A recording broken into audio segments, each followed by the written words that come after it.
할렐루야. 반갑습니다. 옆 사람과 인사하실까요? 예수 안에서 사랑합니다.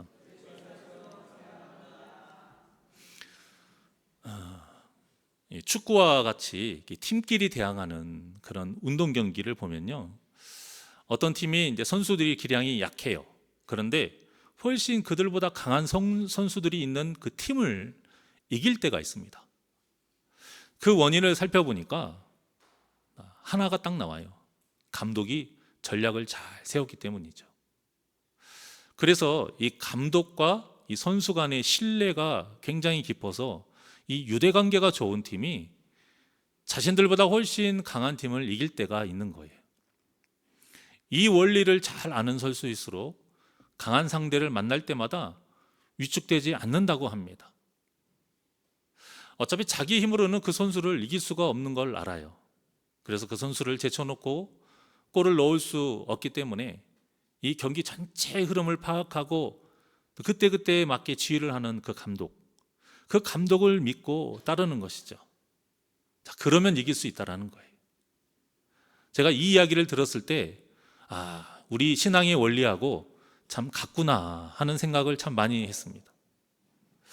우리가요, 아무리 잘나고 능력이 많아도 사탄에게는 어떻게 해볼 도리가 없습니다. 작은 유혹 하나에도 우리가 그냥 퍽퍽 쓰러지는 연약한 존재 아닙니까? 실컷 우리가 예배를 드리면서 은혜를 받았어요. 기분 좋게 웃으면서 너무 은혜 받아서 우리 성도님들이 얼마나 귀한지 웃으면서 인사를 건넸는데 그 성도가 웃으면서 안 받아주거나 어떤 이유였든 간에 인사조차도 받아주지 않으면 어떻게 돼요? 바로 받은 은혜 다 까먹습니다. 마음속에서 화가 치밀어 올라요. 그런 게 우리 아닙니까? 또 살면서 무슨 문제들이 이렇게 많은지, 내가 실수하고 잘못해서 생긴 일이라면 받아들이기도 할 것인데 내가 한 일도 아니고요, 또 생각하지도 못했던 막 그런 문제들이 생겼을 때 우리 힘으로 할 수 없는 일들이 얼마나 많이 있습니까? 그래서 믿음이 중요한 겁니다. 우리가 이 믿음이 있기 때문에 우리의 감독이 되시는 그 하나님의 뜻을 살피는 거고요, 기도하면서 우리가 그 뜻대로 순종하며 살려고 그렇게 몸부림치는 거 아니겠습니까? 하나님을 의지한다는 것은요, 먼저는 나의 약함을 아는 데부터 시작이 됩니다. 이렇게 나의 약함을 아는 사람만이, 그 믿음을 가진 사람만이 하나님을 의지할 수 있어요. 오늘 본문도 보면 자신의 약함을 알고 하나님을 의지하는 그 다윗과 어떤 자신이 가진 그 힘과 권력으로 하나님을 의지하지 않는 이 사울과의 대립 속에서 절대 이길 수 없는 환경을 가진 다윗이 승리하는 내용이 바로 오늘 본문의 말씀이에요. 사실 우리가 이 다윗의 상황하고 사울의 상황하고 봤을 때요, 다윗이 이길 만한 상황이 하나라도 있나요? 하나도 없습니다. 제가 처음에 축구로 말을 했으니까 이걸 비유를 하자면 국가대표하고 조기 축구회하고 지금 경기하는 거하고 똑같은 거예요. 그런데도 힘없는 다윗이 승리를 했습니다. 자, 어떻게 이런 일이 생길 수 있을까?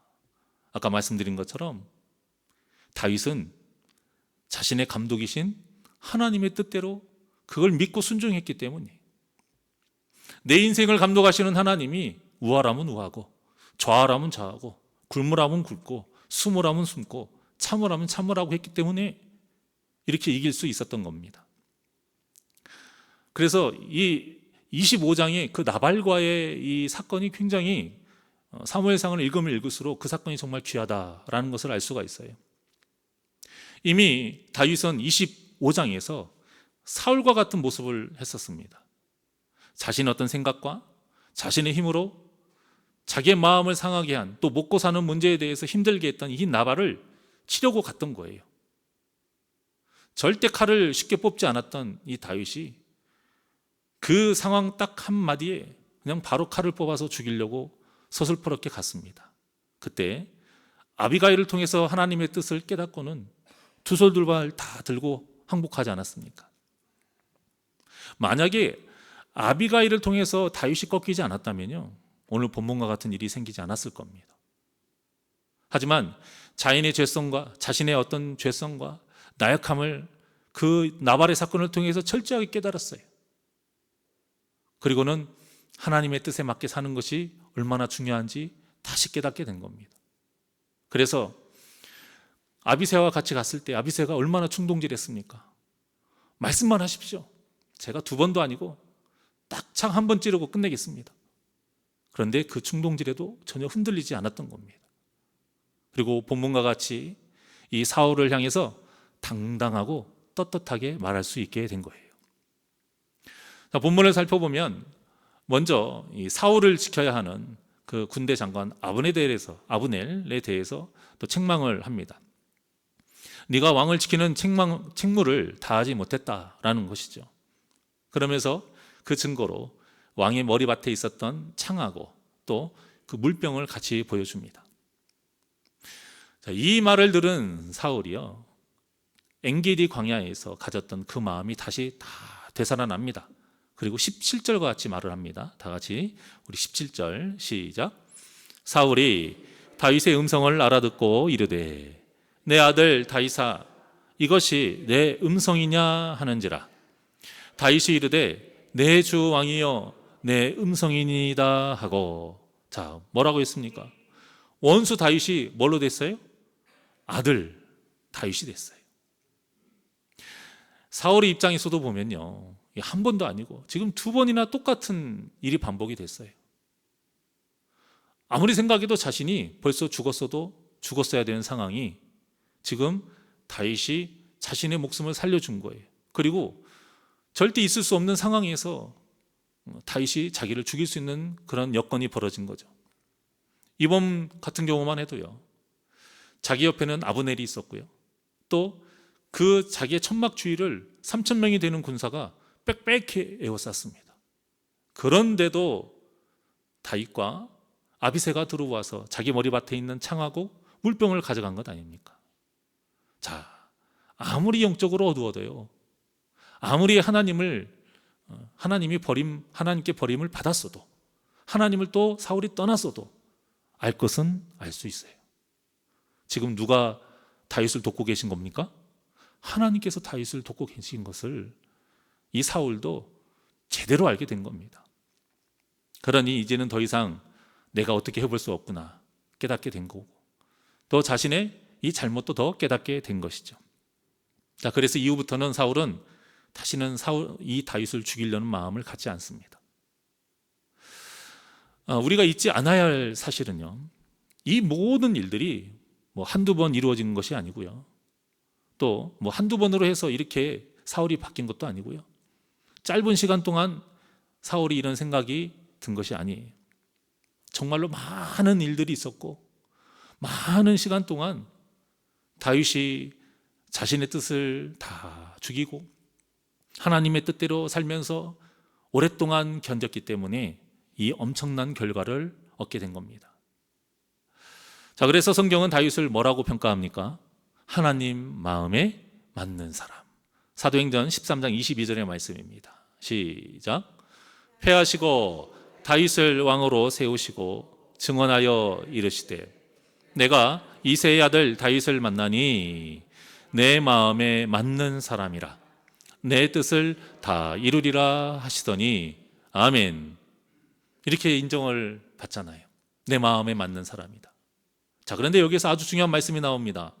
내 뜻을 이루리라. 여러분, 우리가 감독이에요. 가정을 해보자고요.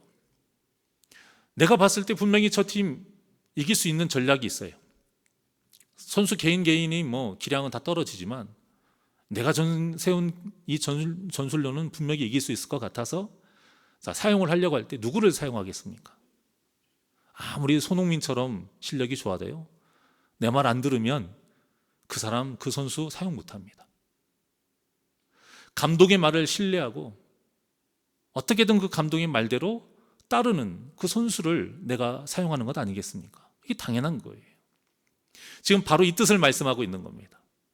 감독 되신 하나님께서 당신이 세우신 전략과 전술을 펼칠 때에 누구를 사용하겠느냐 이거예요. 당신의 마음에 맞는 사람, 즉 하나님의 말씀이라면 무조건 순종하는 사람을 사용하시겠느냐, 사용하시지 않겠느냐, 이거죠. 자, 그 사람이 누굽니까? 다윗인 거고요. 또 우리가 그런 사람이 되기를 하나님은 바라고 계신다는 것을 믿으시기를 바랍니다. 자, 다윗은 계속 이어서 말을 합니다. 그런데 이 18절이 약간 좀 논쟁의 소지가 좀 있어요. 18절입니다. 시작. 또 이르되 내 주는 어찌하여 주의 종을 쫓으시나이까? 내가 무엇을 하였으며 내 손에 무슨 악이 있나이까? 자, 이 말을 그대로 보면 뭐 별 논쟁거리는 없어 보여요. 또 이르되, 자, 이 말만 들어도 지금 다윗이 누구에게 하는 말이 분명해요? 사울에게 하는 말이 분명한데요. 원어를 보면 사울이 아니라 하나님께 하는 말이라고 합니다. 그래서 학자들 간에 논쟁이 좀 있어요. 그런데 뭐 누구에게 하는 말이 됐든지 간에요, 뜻은 조금 차이는 있을 수 있겠지만 본질의 차이는 없습니다. 18절이 사울에게 하는 말이 되게 되면요, 19절이 이제 사울에게 깨닫게 하는 권면의 말이 되는 겁니다. 또 18절이 만약에 하나님께 하는 말이 되게 되면 19절은 하나님께 드리는 기도가 되는 거예요. 근데 본질은 같습니다. 자, 19절을 다 같이 한번 합독합니다. 시작. 원하건대 내 주 왕은 이제 종의 말을 들으소서. 만일 왕을 충동시켜 나를 해하려 하는 이가 여호와시면 여호와께서는 제물을 받으시기를 원하나이다마는 만일 사람들이면 그들이 여호와 앞에 저주를 받으리니 이는 그들이 이르기를 너는 가서 다른 신들을 섬기라 하고 오늘 나를 쫓아내어 여호와의 기업에 참여하지 못하게 함이니이다. 아멘. 자, 뭐 누구에게 하는 말이든 간에 본질은 같습니다.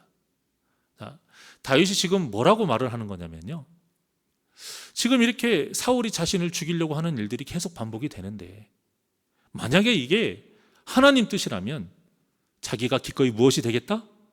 재물이 되겠다. 이렇게 말을 하고 있는 겁니다. 이게 지금 떼부리거나 투정 부리는 게 아니고요, 정말로 그것이 하나님의 뜻이라면 내가 억울해도 이런 비참한 상황에서도 기꺼이 내가 감당하고 순종하겠다, 그 뜻입니다. 자, 이러니 다윗을 하나님 마음에 맞는 자라 할 수밖에 없는 것이죠. 그러니까 우리가 뭐 하나님 마음에 맞는 사람이 되고 싶다, 이런 그런 소망이 다 있는데요, 근데 이 정도의 믿음과 순종하는 삶, 이 다윗 정도의 믿음과 순종하는 삶을 살아야 그나마 이런 말을 들을 수 있다라는 건데요. 자, 그러니 하나님 마음에 맞게 산다라는 것이 얼마나 어려운 일이겠습니까? 참 정말 신앙생활을 하면 할수록 느껴지는 것이 이거예요. 믿음의 원리는 참 간단한데 그 믿음을 지키는 것이 너무 어렵다라는 것을 참 뼈저리게 느낍니다. 다윗은 이렇게 자신의 하나님의 뜻대로 살고자 한다는 것을 다 보여주거든요. 사울에게 아주 겸손하고 지혜롭게 말을 해요. 이제는 자신을 쫓는 일을 하지 말아달라 부탁을 하면서 또 깨달을 수 있게 권면도 합니다. 자, 20절입니다. 시작.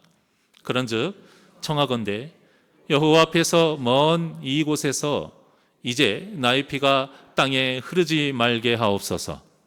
이는 산에서 메추라기를 사냥하는 자와 같이 이스라엘 왕이 한 벼룩을 수색하러 나오셨음이니이다. 아멘. 지금 왕이 하는 일이 말도 안 되는 일이라 이거예요. 얼마나 말이 안 되냐면, 아니 벼룩 한 마리 잡으려고 세상에 군대 3,000명을 데리고, 그것도 정예군사 3,000명을 데리고 온 이스라엘 땅을 이렇게 이잡듯이 뒤지고 이런 일을 왜 하느냐, 그렇게 말을 하고 있어요. 그러면서 자신은 죄가 없다, 무고하다, 이렇게 말을 해요. 그런데 이 마음이요, 사울에게 다 그대로 전달이 잘 됩니다. 21절입니다. 시작. 사울이 이르되 내가 범죄하였도다. 내 아들 다윗아 돌아오라. 내가 오늘 내 생명을 귀하게 여겼은즉 내가 다시는 너를 해하려 하지 아니하리라. 내가 어리석은 일을 하였으니 대단히 잘못되었도다 하는지라. 아멘. 참 사울의 말이지만 아멘이 절로 나옵니다. 다 하나님이 하시는 일이니까요. 이것만 보더라도요, 우리가 알 수 있는 것이 사람이 꼭 당신은 이것을 잘못했고 이렇게 하는 건 잘못된 거 아니냐, 이렇게 꼭 지적한다고 해서 자신의 잘못을 깨닫고 인정하는 것이 아닌 것을 알 수가 있어요. 보세요. 지금 다윗이 사울의 어떤 죄를 낱낱이 꼬집으려고 하면 이건 뭐 1시간 갖고도 부족합니다. 근데 그런 말 하나도 없는데도 어때요? 사울이 자기의 죄를 인정을 해요. 참회하고. 그러니까 이것이 지혜인 거죠. 얼마든지 상대방을 깎아내리지 않고 또 마음에 상처를 주지 않고도 잘못을 깨닫게 하고 인정하게 할 수 있는 방법이 있다라는 거예요. 이 방법을 찾는 것이 무엇이다? 지혜라는 것이고요. 이 지혜가 어디에 담겨 있느냐? 하나님의 뜻이 담겨 있는 말씀에 있고요. 또 하나님과 기도하는 그때에 하나님께서 우리에게 가르쳐 주신다라는 겁니다. 이렇게 말씀과 기도로 찾은 지혜로 사는 삶을 거룩한 삶이라고 하는 것이고요. 그래서 우리 교회 표와 같이 사람이 거룩해지려면 오직 무엇과 무엇밖에 없다? 말씀과 기도밖에 없다라는 겁니다. 그러니까 우리가 말씀과 기도 안에서 이 지혜를 찾을 수 있고요. 정말로 우리가 지혜로운 사람이 되고 싶다라면 반드시 말씀과 기도의 삶을 살아야 한다라는 겁니다. 그러니 우리 모두 기도할 때요, 다 좋습니다. 그런데 우리 꼭 이 지혜를 구하셔서 칭찬할 일이든 누군가를 책망할 일이든 모든 일에 있어서 지혜롭게 행함으로 어디를 가든지 사랑과 화목의 열매가 맺어지기를 간절히 소망합니다. 그러면 우리 새날교회가 정말 사랑이 넘치는 교회, 화목한 교회가 될 줄 믿습니다. 그러니까 이 사랑과 화목의 열매는 잘 생각해 보세요. 어떤 꼭 좋은 일이 생겨서만 맺어지는 것이 아니에요. 좀 다투는 일이 생겨도, 원치 않는 문제가 생겨도 왜 꼭 저렇게 할까 하는 이렇게 꼬아지는 일이 생겨도요, 이 사랑과 화목의 열매를 충분히 맺을 수 있어요. 결국 우리의 문제인 겁니다. 우리의 문제. 좋은 일이 있어서 좋은 열매가 맺는 게 아니고 안 좋은 일이 있어도 우리가 하나님께 지혜를 구하고 하나님의 마음을 품고 그 일을 대하면 우리가 정수기가 되는 거예요. 공기청정기가 되는 거예요. 안 좋은 물, 탁한 공기를 우리가 대해도 하나님의 마음이라는 이 필터, 하나님이 주시는 그 지혜를 통해서 필터링이 되는 거죠.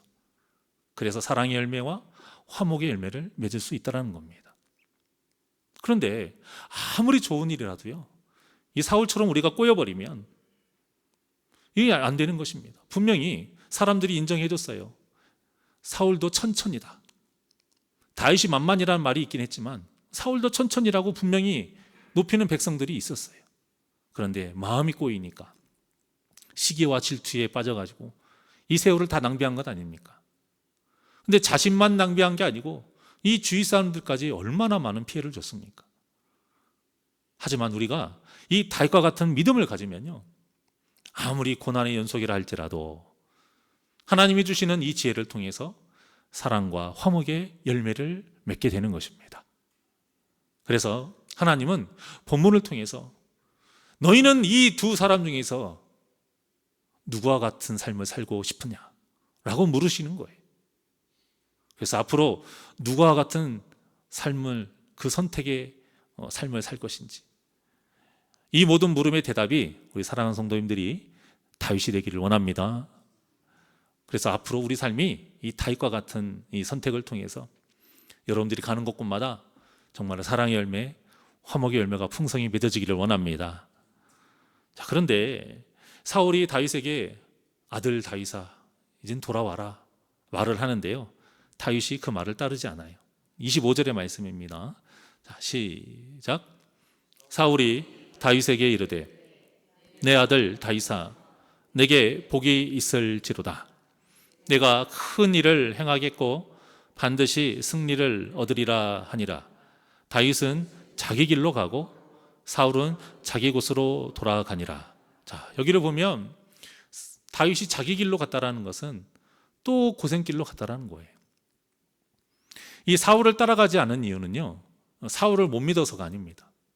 하나님이 가라고 하지 않으셨기 때문에. 사실 사울을 따라가야 자신은 둘째치고요, 지금 자기를 따르는 무리가 얼마나 많이 있습니까? 이 사람들이 편하게 살 수 있는데, 그럼에도 이방 땅으로 가겠다라는 것은 절대 쉬운 결정이 아닌 것이죠. 다윗이 이런 결정을 하게 된 것은 24절과 같은 믿음이 있었기 때문입니다. 24절 시작. 오늘 왕의 생명을 내가 중히 여긴 것 같이 내 생명을 여호와께서 중히 여기셔서 모든 환난에서 나를 구하여 내시기를 바라나이다 하니라. 아멘. 지금까지 자신에게 은혜를 베풀어 주시고 귀하게 여겨주신 하나님을 믿고 그 의지하는 믿음이 있었기 때문에 다윗은 사울을 따라가지 않은 겁니다. 내가 어디를 가든지, 거기가 광야가 됐든 드넓은 어떤 초록이 무성한 그런 좋은 평지가 되었든 산등성이가 되었든 바다가 되었든 어디가가 중요한 것이 아니라는 거죠.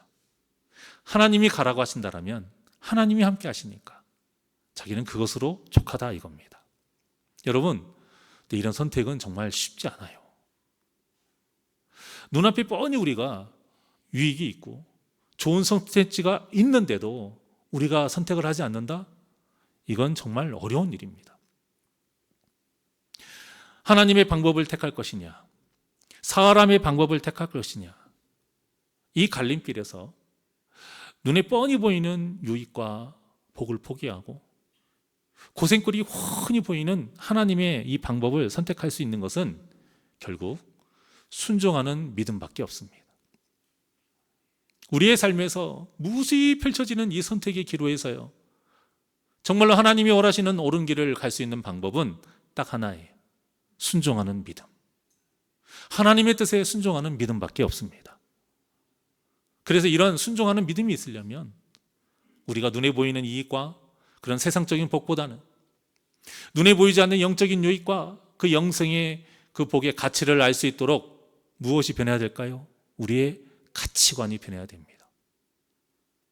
예수님을 믿어서 우리의 가치관이 변할 때에 이것을 성경에서 뭐라고 하냐면 거듭났다라고 하는 겁니다. 또 속사람이 변했다라고 하고 새 사람이 되었다라고 하는 것입니다. 이렇게 우리의 가치관이 변하지 않으면요, 우리가 하나님께 예배를 해도 직분이 높아져도 절대 다윗과 같은 순종할 수 없습니다. 이거는 우리의 신앙의 연수와도 상관이 없는 거고요, 성경을 아는 지식하고도 상관이 없습니다. 가치관이 변하는 것은, 그래서 이 다윗과 같은 순종을 하는 것은 별개의 문제예요. 우리의 가치관이 이렇게 변하지 않으면 심령이 가난한 자가 복이 있고 애통하는 자가 복이 있고 의에 줄이고 목마른 자가 복이 있고 의를 위하여 박해받는 자가 복이 있다는 예수님의 말씀 절대로 달게 받아들일 수가 없습니다. 다니엘과 세 친구의 믿음도요, 사실 다윗의 믿음과 똑같아요. 이방 실행이 절하는 게 뭐 어렵습니까?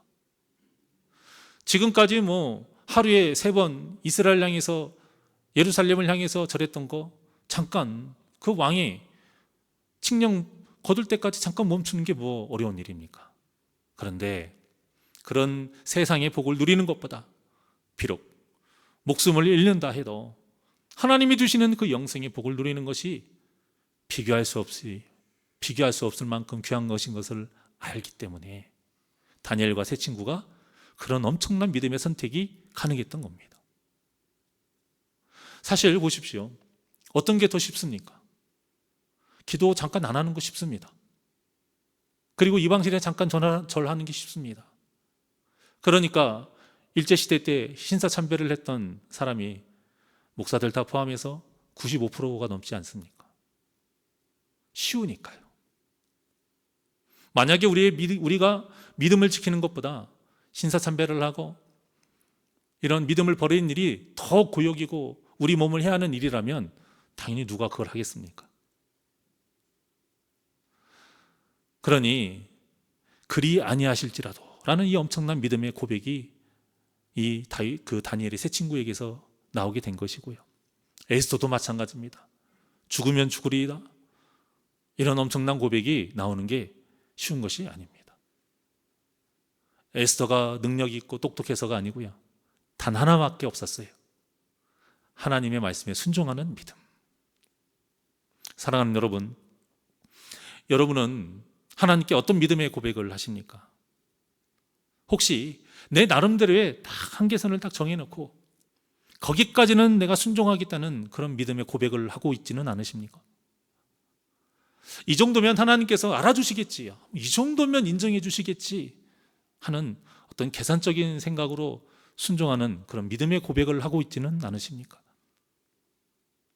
만약 그렇다면 오늘 이 다윗의 믿음을 우리가 본보기로 삼고요, 그 순종의 한계선, 내가 정한 그 한계선을 다 깨어버리시기를 바랍니다. 내가 한계선을 정했다라는 것은요, 결국 이게 무슨 뜻이냐, 내가 감독이 되겠다라는 뜻이에요. 난 선수 안 하겠다라는 거예요. 하지만 우리의 감독은 하나님이십니다. 내가 예수님을 믿는다라면 그때부터 내 삶의 감독이 내가 아니라 누가 되신다? 하나님으로 삼겠다라는 거예요. 우리는 그냥 하나님의 그 감독 대신 하나님의 전략과 전술을 그냥 믿고 따르면 되는 그냥 선수일 뿐이에요. 그래야 우리가 그 이길 수 없는 사탄이 감독하는 죄라는 막강한 팀을 이길 수 있는 것입니다. 우리가 어떻게 그 사탄이 감독으로 있는 죄라는 팀을 이길 수 있어요? 오늘 하루에도 한번 잘 생각해 보시게, 내가 그 죄라는 선수들에게 몇 번이나 막혔는가? 이 거룩의 삶을 살기 위해서 내가 꽁을 몰고 가는데 몇 번이나 그 죄라는 선수에게 막혀버렸는가? 그러니 눈앞에 있는 문제에만 우리가 시선을 빼앗겨서 우왕좌왕하지 마시고 그 문제 너머에 계신 하나님을 볼 수 있는 이 믿음의 시선이 있기를 주님의 이름으로 축원합니다. 그러면 하나님께서 우리에게 다 지시하시는 그 손이 보여요. 말씀할 때, 말씀 들을 때 보이고요, 또 기도할 때 보이고요, 또 내 주위에 있는 어떤 믿음의 사람들을 통해서 그 하나님이 우리를 향해 지시하시는 그 손이 보입니다. 우리가 뭐 축구도 하지 못하지만 어때요? 그 경기장 너머에서 이렇게 멀리 통으로 보면은 보이잖아요. 저 선수 왜 이렇게 안 뛰어? 저 선수 왜 이렇게 자기 맘대로 해? 왜 저기 패스를 안 하는 거야? 왜 욕심을 부리는 거야? 그것도 다 보입니다. 욕심을 부리는지, 저거 고집 부리고 감독이 오라는 대로 안 하네, 축구를 할 줄도 모르는데 다 보여요. 마찬가지인 겁니다. 그들 이야기 들어보면요, 자기가 막 감정이 북받쳐 올라가지고 자기 막 뜻대로 하려고 하면 안 보인대요.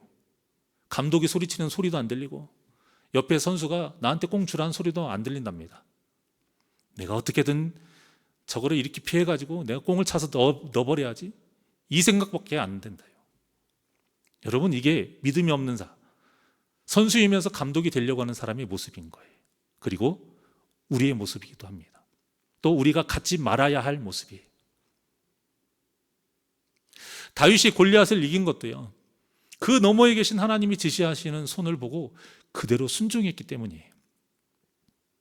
다윗이 나발로 인해서 죄를 지을 뻔한 것도 문제의 온통 시선을 빼앗겼기 때문이었지만 하나님이 보내신 아비가일을 통해서 다윗이 그 하나님을 보게 된 거예요. 그래서 하나님이 지시하시는 손을 보게 된 거예요. 그 지시하시는 손이 무엇이었습니까? 너 칼 집어넣어, 그거였어요. 그래서 칼을 집어넣습니다. 그리고 다시는 이 사울과 같은 상황에서, 사울을 만나는 그 사울이 잠자고 있는 상황에서 칼을 뽑지 않았어요. 그러니 우리도 내 배를 채워주고 내 지갑을 채워주고 내 눈과 귀와 그 입을 즐겁게 하는 그 세상적인 선택을 하지 않으려면 우리가 무엇을 볼 수 있어야 돼요? 그 문제와 그 유혹의 너머에 계시는 하나님의 손을 볼 수 있는 믿음의 눈이 떠져야 됩니다.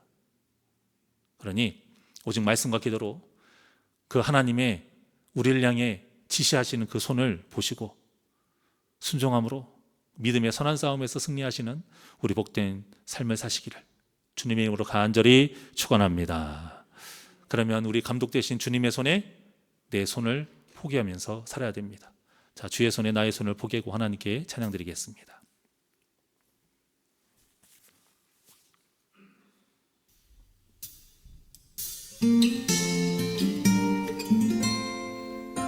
주님이 움직이시는 대로 우리가 움직이려면 모든 것을 주님께 맡겨야 합니다. 주보여 날 정결케 하고 주보여 날 자유케 하니 주 앞에 나 예배하느니 시간 나의 모든 것을 주께 드리네. 주의 손 날 위에 지키셨고 주의 발 날 위에 박히셨으니 이제는 내가 사는 것이 아니요 오직 주를 위해 사는 것이라. 주의 손에 나의 손을 포개고 주의 손에 나의 손을 포개고 또 주의 발에 나의 발을 포개어 나 주와 함께 죽고 또 주와 함께 살리라. 영원토록 주 위에 살리라. 주의 손에 나의 손을 포개고 또 주의 발에 나의 발을 포개어 나 주와 함께 죽고 또 주와 함께 살리라. 영원토록 주 위에 살리라. 주 위에 살리라. 우리 두 손을 가슴에 얹고 주보혈 날 정결케 하고 주보혈 날 자유케 하니 주 앞에 나 예배하느니 시간 나의 모든 것을 주께 드리네. 주의 손 날 위에 지키셨고 주의 발 날 위에 박히셨으니 이제는 내가 사는 것이 아니요 오직 주를 위해 사는 것이라. 주의 손에 나의 손을 포개고 주의 손에 나의 손을 포개고 또 주의 발에 나의 발을 포개어 나 주와 함께 죽고 또 주와 함께 살리라. 영원토록 주 위에 살리라. 주의 손에 나의 손을 포개고 또 주의 발에 나의 발을 포개어 나 주와 함께 죽고 또 주와 함께 살리라. 영원토록 주 위에 우리 두 손을 높이 들고 고백합니다. 주의 손에 나의 손을 포개고 또 주의 발에 나의 발을 보게 하여 나 주와 함께 죽고 또 주와 함께 살리라 영원토록 주 위에 살리라 주의 손에 나의 손을 포개고 또 주의 발에 나의 발을 포개어 나 주와 함께 죽고 또 주와 함께 살리라 영원토록 주 위에 살리라 주 위에 살리라.